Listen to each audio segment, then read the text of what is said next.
Good morning बच्चों। आज जैसा कि मैंने बोला था कि अप्रैल के फर्स्ट वीक में हम लोग शुरू करेंगे क्लास 10th की इंग्लिश, और साथ में 1 से 2 वीक में हम लोग क्लास 12th की भी शुरू करेंगे। उसके बाद 9th और 11th का देखेंगे। ठीक है, धीरे धीरे करके सारा शुरू किया जाएगा। तो सबसे पहले जो है, आज हम लोग क्लास 10th के सिलेबस की डिस्कशन करते हैं। तो अगर लिटरेचर पार्ट में आते हैं तो आपका 2 पोएम दिया हुआ है। ओड उसमें से एक है हमारा ओड ऑन सॉलिट्यूड, और स्टोरी में भी आपके 2 स्टोरी दिए हुए हैं। मैं ये जो 2 स्टोरी और 2 पोएम है, ये कौन से एग्ज़ाम की बात कर रहा हूँ, ये जो आपका जून में होना है फर्स्ट क्वार्टर, यानी कि जो 3 महीने के बाद होना है आपका एग्ज़ाम, उसके बारे में बात कर रहा हूँ। तो 2 पोएम और 2 स्टोरी, उसमें से एक आज हम लोग पढ़ेंगे। तो आज जो हम लोग पढ़ने वाले हैं, इस पोएम का नाम है क्या? Odd on solitude. ठीक है, ओड ऑन सॉलिट्यूड। सॉलिट्यूड मतलब क्या होता है? सॉलिट्यूड मतलब होता है अलोन। ठीक है, अलोन यानी कि अकेला। ठीक है, अलोन यानी कि अकेला। तो इस पोएम में हम लोग देखेंगे कि कैसे एक इंसान जो अकेले रह रहा है, वो कितनी शांति से रह रहा है, उसे कितना सुकून मिल रहा है अपने लाइफ में, और वो कितना खुश है। ठीक है। और दूसरा ओड। ओड मतलब क्या होता है? ओड का डेफिनेशन मैंने आप लोगों के लिए नीचे मेंशन किया है। क्या होता है? It is a poem written it is a poem written for a person or any object. For a person or any object. ठीक है, यानी कि जब भी कोई पोएम किसी एक इंसान के बारे में या फिर किसी एक वस्तु यानी कि किसी भी एक सामान के बारे में लिखा जाए, ठीक है, तो उसको हम लोग ओड बोलते हैं। तो ये पोएम जो है एक इंसान के बारे में लिखा गया है, जो कि बहुत ही पीसफुल लाइफ जी रहा है और वो बहुत खुश है, इसलिए इसको हम लोग ओड बोलते हैं। ठीक है, तो ये पोएम जो है, यानी कि ओड ऑन सॉलिट्यूड, इसको लिखने वाले का नाम क्या था? हमारे पोएट है कौन? Alexander pope. ठीक है, अलेक्जेंडर पोप। ये एक बहुत ही फेमस पोएट हैं, जिनका बहुत सारा राइटिंग है। जैसे हम लोग यहाँ पे देखेंगे, the rape of the lock है, ये है द एपिसल्स है। उसके बाद 2 और बहुत फेमस है, द एसे ऑन क्रिटिसिज्म और एसे ऑन मैन। ठीक है, ये कुछ फेमस वर्क्स हैं। ठीक है, जिसको कि ग्रेजुएशन और मास्टर्स में भी, यानी कि आप लोग आगे जाके पढ़िएगा। ठीक है, तो अलेक्जेंडर पोप जो है is widely considered the prominent English poet of the early 18th century. ठीक है, तो ये कौन से सेंचुरी के हैं? 18th सेंचुरी के, यानी कि 18वीं शताब्दी के हैं।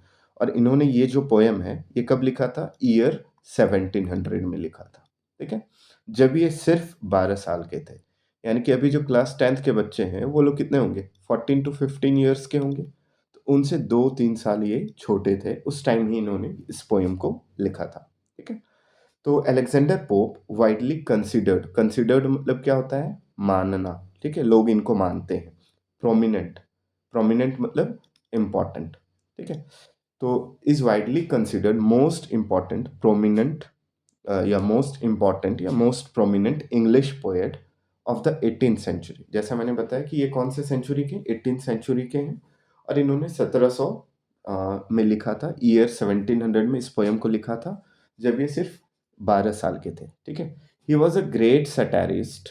ठीक है, satirist, he was a great satirist and a critic. ठीक है, तो सटारिस्ट और क्रिटिक, ठीक है, ये दो वर्ड के बारे में हम लोग देखते हैं। तो सटारिस्ट क्या होता है? सटारिस्ट वैसे लोग होते हैं जो क्या करते हैं कि किसी भी चीज़ को, ठीक है, किसी भी चीज़ को बहुत ही मजाकिया तरीके से लिखते हैं, और साथ में क्या है कि उसको बहुत बढ़ा चढ़ा कर लिखते हैं। ठीक है, बहुत बढ़ा चढ़ा के लिखते हैं। और क्रिटिक क्या होते हैं? जैसे कि अ, हम लोग देखते हैं क्या होता है कि हमने कुछ राइटिंग लिखा है, ठीक है, एक पोएम लिखा या स्टोरी लिखा या फिर एक ड्राइंग बनाया, तो आपके दोस्त क्या होते हैं कि उसके बारे में कुछ अच्छा बताएंगे या कुछ खराब बताएंगे, यानी कि पॉजिटिव या नेगेटिव चीज़ बताएंगे। ठीक है, तो क्रिटिक वैसे लोग होते हैं जो क्या करें कि हमारे वर्क के बारे में कुछ भी अपना रिव्यू दे। जैसे मूवी आता है तो मूवी का रिव्यू हम लोग देखते हैं ना, कि कैसी मूवी है, अच्छी मूवी है या खराब मूवी है। तो वही चीज़ होता है क्रिटिक। ठीक है, क्रिटिक वही चीज़ होता है। आगे हम लोग देखते हैं क्या कि, एक सेकंड, थोड़ा सा टेक्निकल ग्लिच है।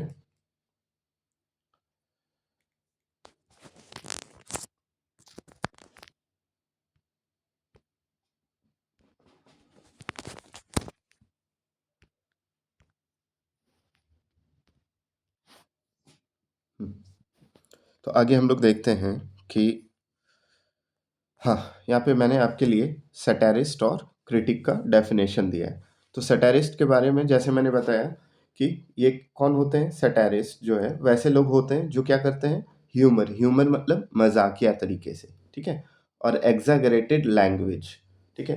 ह्यूमर मतलब होता है मजाकिया तरीका से, और एग्जैगरेटेड लैंग्वेज मतलब, एग्जैगरेटेड मतलब होता है क्या, किसी भी चीज़ को बढ़ा चढ़ा कर बोलना, ठीक है, बोलना या लिखना। तो सैटारिस्ट वैसे लोग होते हैं जो किसी भी चीज़ को मजाकिया तौर पे या फिर बहुत ही बढ़ा चढ़ाकर लिखते हैं या फिर बोलते हैं, ठीक है। तो ये हो गए सैटारिस्ट। और दूसरा है हमारा क्रिटिक। क्रिटिक क्या होता है, critic is a person who communicates an assessment and an opinion of various forms of creative works. तो क्रिएटिव वर्क्स मतलब कुछ भी क्रिएटिव जो करते हैं, जैसे आपका पेंटिंग हो सकता है, ठीक है, या पोएम राइटिंग, स्टोरी राइटिंग, कुछ भी हो सकता है, ठीक है, कुछ भी चीज़, या कुछ आप साइंस का बना रहे हैं, ठीक है, कोई भी मॉडल बना रहे हैं, तो ये सारा क्या है, क्रिएटिव चीज़ है, ठीक है, क्रिएटिव चीज़ है। तो उसके बारे में जो पॉजिटिव चीज़ या नेगेटिव चीज़ बताते हैं, उनको हम लोग क्या बोलते हैं, क्रिटिक बोलते हैं, ठीक है। अब हम लोग आते हैं पोएम के थीम में, ठीक है। तो इस पोएम में जो है हम लोग क्या देखेंगे कि कैसे एक इंसान जो है वो बता रहा है कि उसका लाइफ जो है बहुत ही सिंपल है, ठीक है, बहुत ही सिंपल है, लेकिन फिर भी वो बहुत खुश है, ठीक है। Alexander pops odd on solitude explores मतलब डिफाइन करता है या फिर बहुत ही अ, विस्तृत जानकारी देता है, ठीक है। एक्सप्लोर्स द ब्लिस, ब्लिस मतलब सुकून, शांति, खुशी, कुछ भी बोलते हैं, अ, ठीक है। Explores the bliss of a simple private life celebrating containment. Containment मतलब क्या होता है, इसका मतलब होता है पीस। पीस मतलब शांति या फिर सुकून। तो ये पोएम जो है ये क्या करता है कि ब्लिस ऑफ सिंपल लाइफ, ठीक है, सिंपल एंड प्राइवेट लाइफ, यानी कि एकदम सिंपल सा लाइफ, जैसा कि गांव में होता है, ठीक है, कि बहुत ही कम सुविधाएं रहती हैं, लेकिन फिर भी क्या है कि हम लोग नेचर के बीच में रहते हैं, फ्रेश एयर मिलता है, और बहुत ज़्यादा लोगों से कनेक्टेड नहीं रहते हैं, बस अपने गांव से ही कनेक्टेड रहते हैं। सेलिब्रेटिंग कंटेनमेंट, यानी कि ये क्या होता है, बहुत ही सुकून भरा होता है, ठीक है। सेल्फ सफिशिएंसी, सेल्फ सफिशिएंसी मतलब क्या होता है, सेल्फ सफिशिएंट, सफिशिएंट एक वर्ड सुना होगा आपने, ठीक है। सफिशिएंट मतलब क्या होता है, जितनी ज़रूरत है आपके पास उतना है, ठीक है, वो होता है सफिशिएंट। तो सेल्फ सफिशिएंसी मतलब क्या होता है, जैसे सेल्फ सफिशिएंसी मतलब हो गया कि आप खुद में सफिशिएंट है, यानी कि आपके पास आपकी ज़रूरत की सब चीज़ है, ठीक है। And harmony with nature, harmony मतलब एक तरह से बैलेंस बनाना, कि आप जो है नेचर की रिस्पेक्ट कर रहे हैं, तो नेचर आपको आपका सब कुछ दे रहा है, आपकी ज़रूरत की सारी सामान, सारी चीज़ें आपको प्रोवाइड कर रहा है, ठीक है। The poem advocates for a quiet existence away from the chaos of society. chaos मतलब हल्ला गुल्ला बोल सकते हैं, या फिर परेशानियां या दिक्कतें, ठीक है। तो the poem advocates the for a quite existence away from the chaos of society, ठीक है। तो ये पोएम में जो है ये क्या बता रहा है कि कैसे एक इंसान जो है सोसाइटी से थोड़ा दूर रह रहा है, ठीक है, एकदम प्राइवेट लाइफ जी रहा है, arguing that the true happiness is found in nature and personal peace rather than in wealth, fame और social life, ठीक है। argue मतलब एक तरह से बोल सकते हैं कि वो डिफाइन कर रहा है, ठीक है, या बता रहा है, या फिर अ, वो अपना पॉइंट रख रहा है कि अगर हम लोग नेचर के बीच में रहें, ठीक है, और अकेले भी रहें, तो हम लोग क्या है कि बहुत खुश और पीसफुल रह सकते हैं, ठीक है, पीसफुल रह सकते हैं, ठीक है। वेल्थ, फेम, फेम मतलब क्या होता है, प्रसिद्धि, ठीक है। और सोशल लाइफ क्या होता है, सोशल लाइफ मतलब एक दूसरे से बहुत ज़्यादा मिलना जुलना, ये चीज़ होता है, ठीक है। तो इस पोएम में एक लाइन में मैं अगर थीम बताऊं तो क्या है कि ये बता रहा है कि हमें जो है लाइफ में खुश और शांति से रहने के लिए वेल्थ यानी कि पैसे, फेम यानी कि प्रसिद्धि, या फिर सोशल लाइफ या बहुत सारे लोग नहीं चाहिए।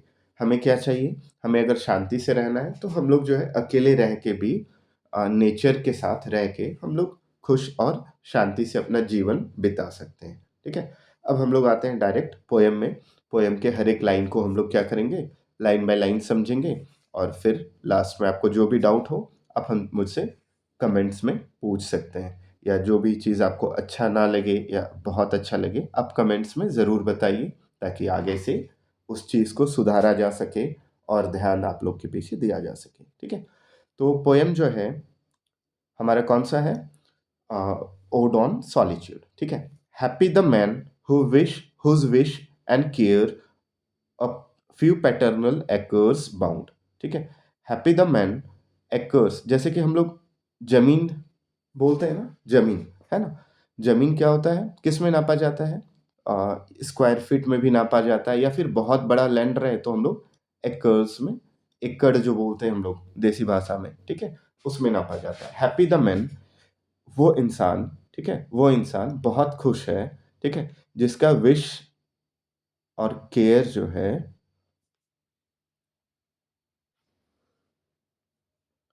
ओके, थोड़ा सा टेक्निकल ग्लिच था, उसके लिए माफ़ी चाहूँगा। ओके, हम लोग पोएम शुरू करते हैं। Happy the man whose wish and care a few paternal acres bound. ठीक है, पहले दो वर्ड का मीनिंग समझते हैं। एकड़ क्या होता है, हम लोग गांव में जैसे बोलते हैं ना कि जो ज़मीन होता है उसको नापने के लिए हम लोग क्या स्क्वायर फीट यूज़ करते हैं, या फिर जब बहुत बड़ा ज़मीन होता है तो हम लोग एकड़ बोलते हैं, 5 एकड़ 10 एकड़, तो वो यूनिट है, ठीक है, नापने का, ज़मीन नापने का। पैटर्नल क्या होता है, पैटर्नल होता है आपका जो पापा के साइड से, फादर के साइड से रहता है, ठीक है। और एक वर्ड है मैटरनल, ठीक है, मैटरनल क्या होता है, जो मदर के साइड से रहता है, यानी कि आपका जो मामा घर नानी घर के साइड रहेगा वो होगा आपका मैटरनल, और जो पापा चाचा के घर से साइड होगा वो होगा पैटर्नल। ठीक है, तो पोएम में आते हैं हम लोग। Happy the man whose wish and care a few paternal acres bound. ठीक है, तो क्या होता है, वैसा इंसान बहुत खुश है जो क्या है, जिसके ज़रूरत बहुत कम है, या जिसके लिए जो है उसके पापा के द्वारा जो थोड़ा सा ज़मीन दिया गया है, ठीक है, वो काफ़ी होता है, उसके लिए सफिशिएंट होता है। ठीक है, happy the man whose wish and care a few paternal acres bound content to breathe his native air in his own ground. ठीक है, तो वैसे लोग जिसका क्या है, ज़रूरत बहुत कम है, या फिर वैसे लोग जिसके पास थोड़ा सा ज़मीन है जो उसके पेरेंट्स, दादा ने या पापा ने उसे दिया है, और वो उसमें ही खुश हैं, ठीक है, वैसे लोग हमेशा क्या खुश रह सकते हैं। Content to breathe his native air. ठीक है, कंटेंट मतलब क्या होता है, सेटिस्फाइड, यानी कि संतुष्ट, ठीक है, satisfied, satisfied to breathe, breathe मतलब सांस लेना, हिज नेटिव, नेटिव मतलब जैसे बोलते हैं हम लोग क्या, native place, my native place is Dumka.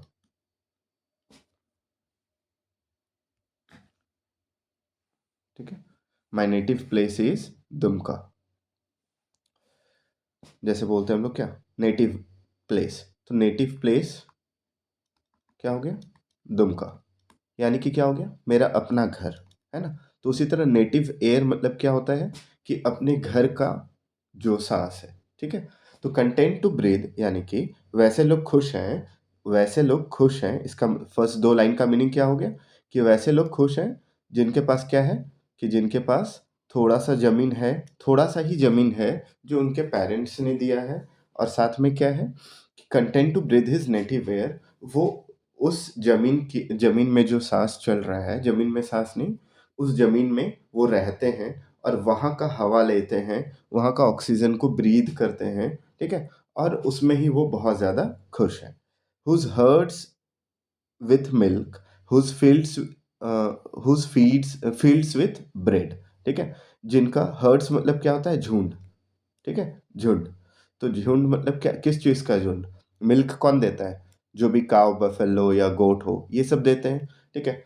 तो वो लोग बहुत खुश हैं जो क्या करते हैं, कि अपने जो भी पेट्स हैं उनके पास, काव बफेलो या कुछ भी है, उनका दूध पी के वो खुश हैं।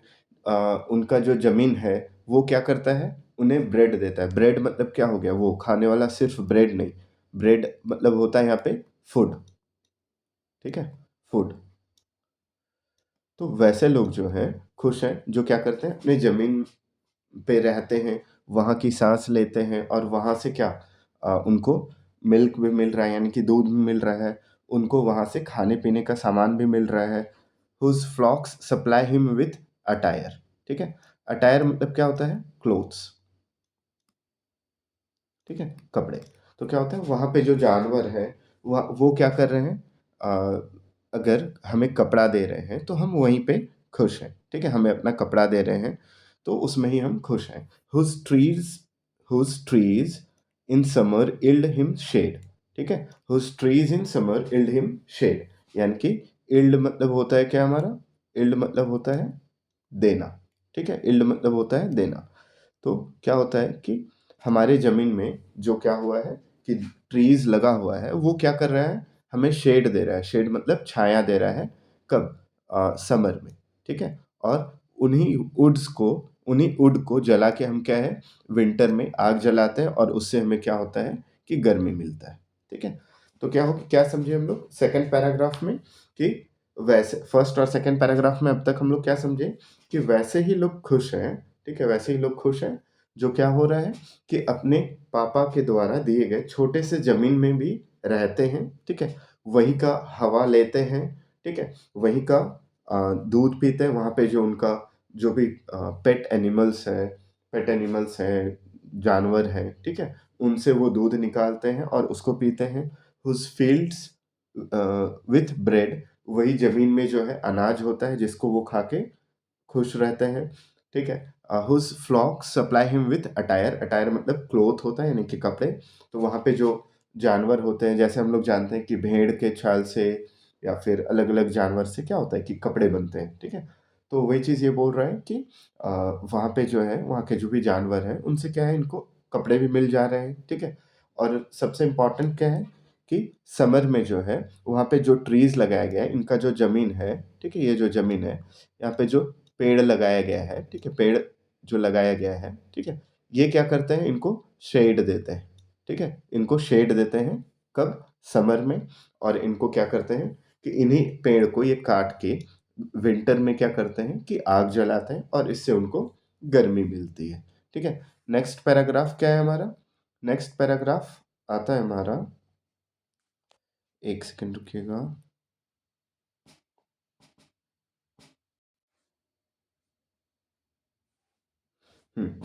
ब्लेस्ड, यहाँ पे एक वर्ड है हमारा ब्लेस्ड। तो ब्लेस्ड का मतलब क्या होता है? ये हमारा जो वर्ड है ब्लेस, ब्लेस होता है ना, ब्लेस मतलब आशीर्वाद देना। ठीक है, या फिर ब्लेसिंग। ठीक है, जैसे मैंने क्लास में कभी कभी बताया है कि पहले जो होता है ओल्ड इंग्लिश यूज़ किया जाता था। ओल्ड इंग्लिश है ना, उसमें क्या होता था, बहुत सारा वर्ड जो है वो डिफरेंट तरीके से लिखा जाता था। और उसी में से एक वर्ड है हमारा कौन सा? ब्लेस्ड, जिसको हम लोग अब क्या लिखते हैं? ब्लेस लिखते हैं। ठीक है, ब्लेस लिखते हैं। ठीक है, तो blessed are those who can certainly find hours, days, years slide soft away. In health of body, peace of mind, quiet by day. ठीक है, तो वो क्या बोल रहे हैं कि blessed who can unconcern तो blessed who can find hours, days, years slide soft away। तो ये क्या बोल रहे हैं पोएट यहाँ पे कि वैसे जो है लोग बहुत ही ब्लेस्ड हैं या उनको भगवान का आशीर्वाद मिला है, जो क्या करते हैं कि अपना जो लाइफ है वो बहुत शांतिपूर्वक बिताते हैं। ठीक है, उनका आवर्स, ये जो दिया है हमारा क्या, hours, days, years slide soft away. Slide मतलब बीतना होता है। ठीक है, स्लाइड मतलब होता है बीतना। ठीक है, या फिर खिसकना। ठीक है, तो क्या हो गया कि वैसे लोग जो है वो ब्लेस्ड है, जो क्या होते हैं कि जिनका आवर्स यानी कि जो घंटा, दिन और पूरा साल जो है बहुत ही शांतिपूर्वक बीत जाता है। ठीक है, और वो लोग जो है इन हेल्थ ऑफ बॉडी, यानी कि वो फिजिकली, यानी कि उनकी तबीयत कभी भी खराब नहीं होती है। और पीस ऑफ माइंड, यानी कि उनका माइंड भी जो है हमेशा क्या होता है, शांत रहता है। ठीक है, तो वो लोग जो है ब्लेस्ड है। ठीक है, क्वाइट बाय डे, और वो लोग जो है क्या, पूरा दिन जो है उनका बहुत ही शांति से और सिंपल तरीके से बीतता है। लास्ट पैराग्राफ है हमारा, तो लास्ट पैराग्राफ क्या है? ठीक है, तो लास्ट का 2 पैराग्राफ हमारा क्या है कि sound sleep by night. Sound sleep मतलब होता है क्या? वो घोड़े बेच के सोना जो बोलते हैं हम लोग, ठीक है? Sound sleep by night. Sound sleep मतलब क्या होता है? एकदम सुकून की नींद, ठीक है? तो वैसे लोग जो अकेले रहते हैं, ठीक है? वो लोग क्या करते हैं कि रात में बहुत ही सुकून से सोते हैं। स्टडी एंड ईज़, ठीक है? ईज़ मतलब होता है आराम, ठीक है? आराम, कम्फर्ट।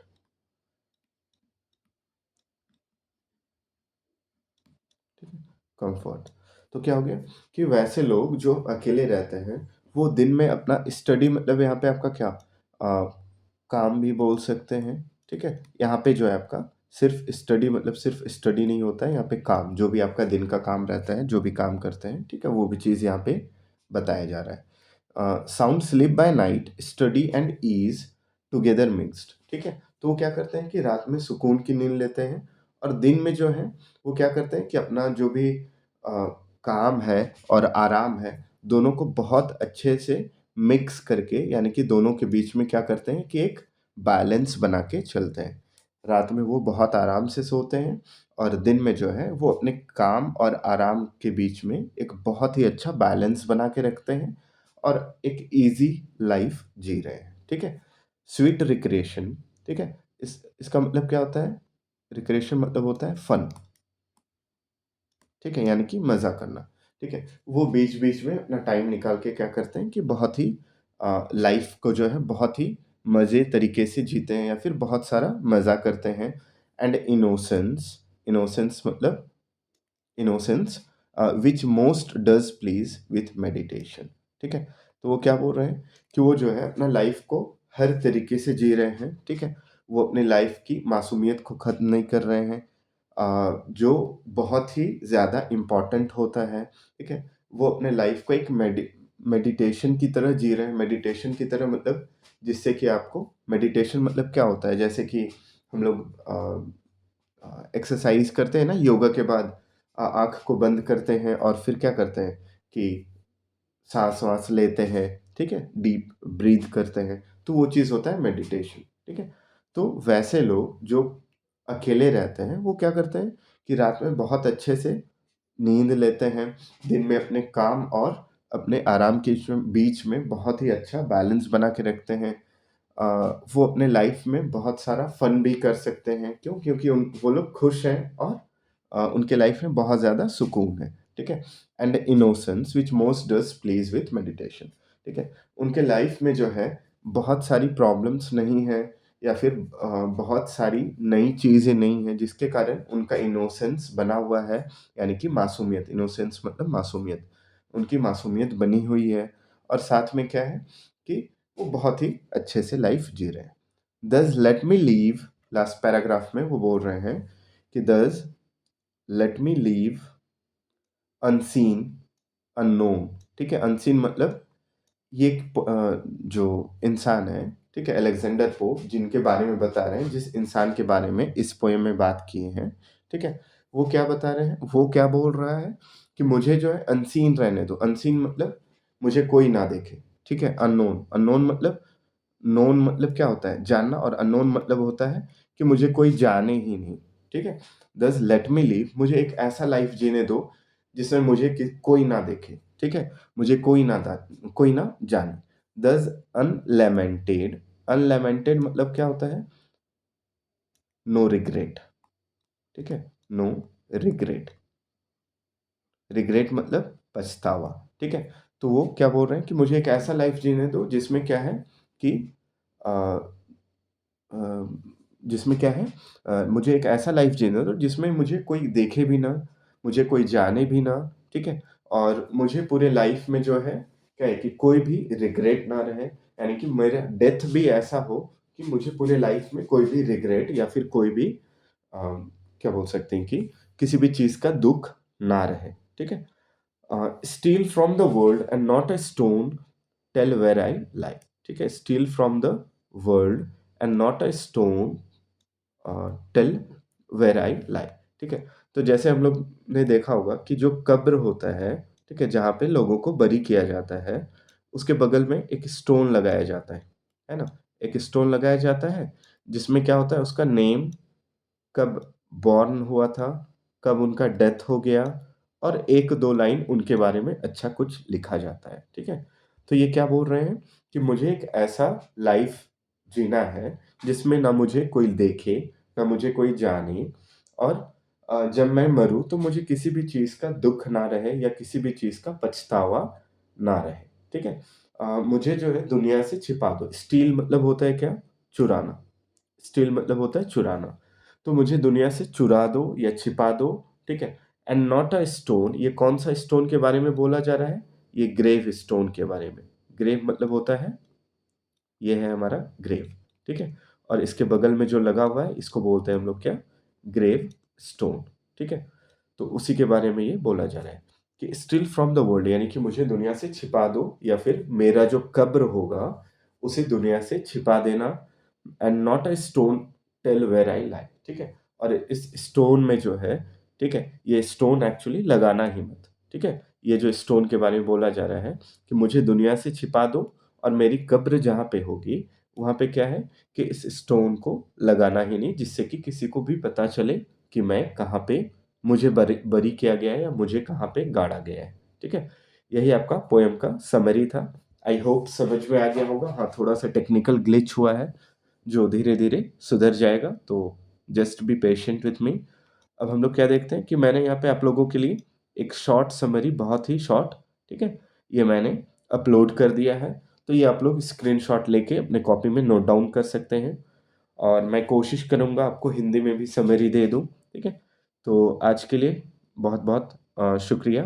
मिलते हैं नेक्स्ट क्लास में।